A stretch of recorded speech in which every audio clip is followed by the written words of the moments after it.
In this video, I'll show you how to undo on Mac. The undo actions I'm sharing today cover some of the most common situations you'll run into while working on a Mac. First, let's start in the Finder.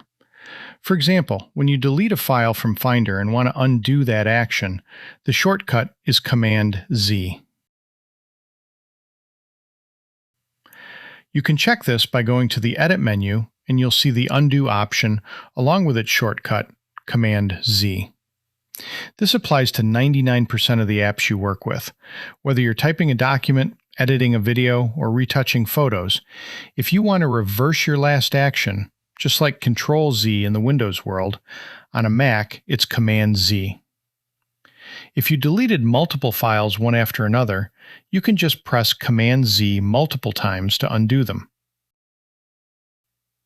But what if you want to recover files from the trash that you deleted a while ago? Just click on the trash icon down in the dock. Open it up, select the files you want to recover, right-click, and choose Put Back. Those deleted files will go right back to the exact folder they were in before you deleted them. Okay, here's another scenario. If you accidentally close a browser tab, the undo action for this is Shift-Command-T.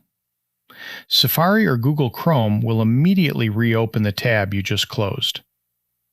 In almost all cases, if you want to undo an action but can't remember the shortcut or just want to check it, always go to the Edit menu in the menu bar and see what the shortcut for undo is.